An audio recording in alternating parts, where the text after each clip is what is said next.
니노공업을 한번 살펴보겠습니다. 2023년도 1분기 실적은 좀 대폭 감소했습니다. 반도체 업황이 둔화됨에 따라서 재고가 엄청 많이 증가하고, 그래서 매출액이 좀 하락을 했습니다. 세후이익도 거의 반토막이 났습니다.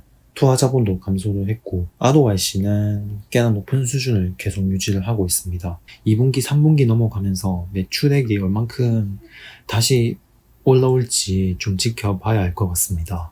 다음으로 연간 PSR 추이를 살펴보겠습니다. 고점 부근 PSR 값은 굉장히 높은 수준을 유지를 했고, 거기다 주가가 급등하면서 밸류에이션이 엄청나게 급증을 했습니다. 실적이 급감은 했는데 주가는 꽤나 높은 수준을 유지를 하고 있어서 지금 이 정도 밸류를 유지를 할지, 아니면 이전과 비슷한 수준까지 밸류 강제 축소가 나올지, 좀 이렇게 갑작스럽게 높아진 밸류에이션을 어떻게 해소할지가 좀 관건인데, 일단은 고점에서 좀 급락이 나왔습니다. 올 초 들어서 반등이 나왔지만 다시 또 1분기 실적 둔화 우려감 때문에 주가가 또 폭락을 했고, 하지만 그럼에도 불구하고 밸류에이션은 꽤나 높은 수준입니다. 그래서 이 정도 수준에서 브레이크가 걸리면 거의 다 왔다고 볼 수 있는데, 좀 심하게 하락한다면 지금 주가 수준에서 거의 반토막까지 갈 수도 있습니다. 그래서 결국에는 15대 실적이 얼만큼 선방을 할지, 2분기, 3분기, 4분기까지 실적이 나올 동안 주가가 얼만큼 버텨줄지 좀 장담을 할 수가 없는 구간입니다. 단기적으로는. 다음으로 최근 12개월간 PSR 추이를 살펴보겠습니다. 고점 부근 PSR 값은 13.9, 저점은 8.5, 표준 편차는 0.7입니다. 현재 주가 기준으로 해서 PSR 밸류에이션 값은 다음과 같습니다. 현재 주가 12만 7천원 선이고, PSR 밸류에이션 값 위로는 13만 4,400원, 아래로는 13만 5,400원 선입니다. 급락이 나왔다가 다시 또 단기 급반등이 나왔는데, 일단은 이건 단기 수급 쏠림에 의한 흐름이라고 생각을 하고 있고, 지금 이 반등이 이 정고점을 돌파해서 상승할 가능성은 좀 낮지 않겠나 생각합니다. 일단은 1분기 실적밖에 나오지 않은 상황에서 실적이 좀 많이 안 좋게 나왔고, 지금 밸류에이션도 좀 약간은 부담이 되는 상황이라서 다행스럽게도 저점을 이탈하지 않고 여기서 뭐 행보하는 식으로 이어진다면 다행이겠지만, 지금 실적이 단기적으로 좀 무너진 상황에서는 저점을 내단하기가 쉽지가 않습니다. 올해 평균 밸류 값도 11.2, 작년엔 7.6입니다. 근데 지금 저점 부근 밸류가 8.5입니다. 그래서 더 하락할 가능성이 있지 않겠나 생각을 하고 있고, 그래서 7.6 이하로 하락한다면 98,600원 이하로 단기적으로는 하락할 수도 있다. 아니면 이전 평균 수준 정도 5.7, 4.9 이 정도 수준까지도 하락을 한다면 7만원에서 8만원대까지 단기적인 변동성을 감내를 해야 할 수도 있습니다.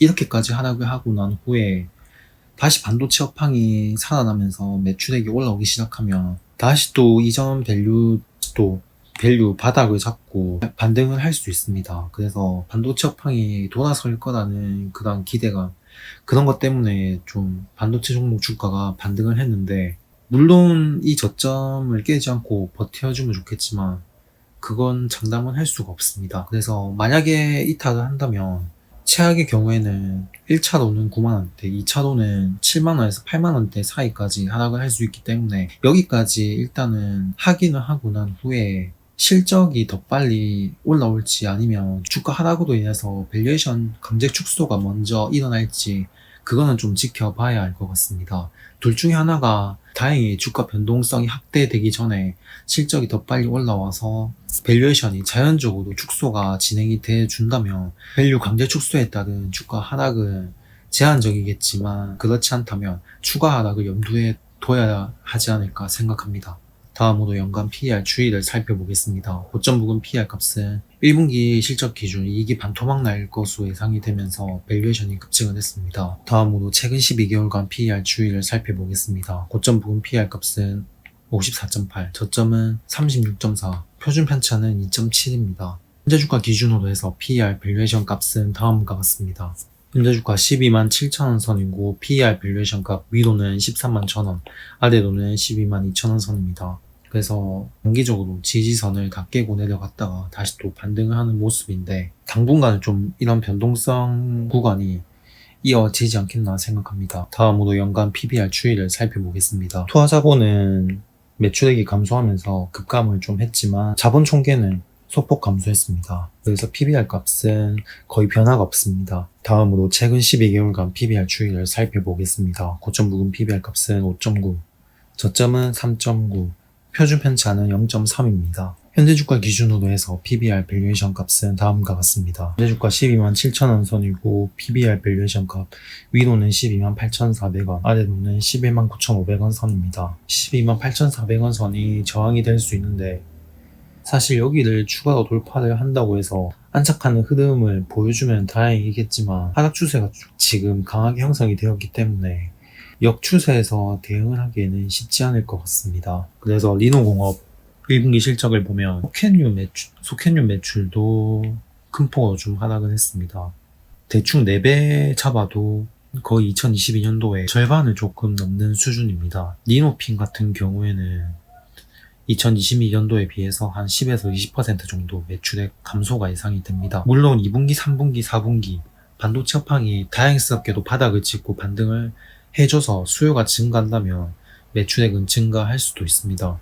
그건 또 나중 가서 지켜봐야 될 문제라 생각합니다. 그리고 그 외에 의료기기 쪽 부품류는 견조하게 좀 증가하고 있는데 여전히 매출액의 큰 부분을 차지를 하고 있지는 않습니다. 그래서 전체적으로 봤을 때는 이대로 실적 추세가 간다면 2022년도에 비해서 2023년도는 역성장할 가능성이 좀 높지 않겠나 생각합니다. 그래서 리노공업 1분기 영업이익이 반토막이 나면서 목표가를 하향하고 있습니다. 사실 이런 리포트를 내는 것도 실적이 안 좋으니까 당연히 밸류 강제 축소가 나오고 주가 하락은 당연하다. 누군가는 공매도를 칠 것이고 당연히 실적이 안 좋으니까 주가는 하락해야지. 이런 논리가 먹히는 구간입니다. 그래서 주가가 하락할 수가 있는데 사실 반도체 업황 부침이 있지만 결국에는 다시 업황이 좋아지면 또 견조하게 상승을 할 것이고 올해 이익이 좀 반토막이 나는 거긴 하지만 매출액도 같이 깨지면서 하락을 했고 하지만 여전히 수익성은 꽤나 높은 수준을 유지를 하고 있다는 점은 확률적으로 봤을 때 하락은 제한될 가능성은 있다. 하지만 지금 시점에서는 그 하락폭을 가늠하기가 쉽지가 않습니다. 기사를 내면서 자꾸 매도 심리를 자극을 하게 되고 변동성이 커짐에 따라서 공매도들도 공매를 많이 치기 시작하면 주가는 결국에는 버티지 못하고 계속 저점을 깨면서 하락을 할 수밖에 없습니다. 그 속도가 빠를 건지 아니면 2분기, 3분기, 4분기 실적이 나올 때 그 실적이 올라오는 속도가 빠를지 그걸 잘 지켜봐야 할 것 같습니다. 주가가 하락을 해서 이전 밸류 저점 5.7이나 4.9 이 정도 수준까지 하락을 한다면 매수 기회라 보고는 있습니다. 왜냐면 업황이 돌아서게 되면 실적은 자연스럽게 증가할 것이고 수익성까지 견조하게 버텨줬다면 당연히 좀 주가도 반등을 할 수 있기 때문에 기회라 생각합니다. 영상은 여기까지 하겠습니다. 끝까지 시청해 주셔서 감사합니다.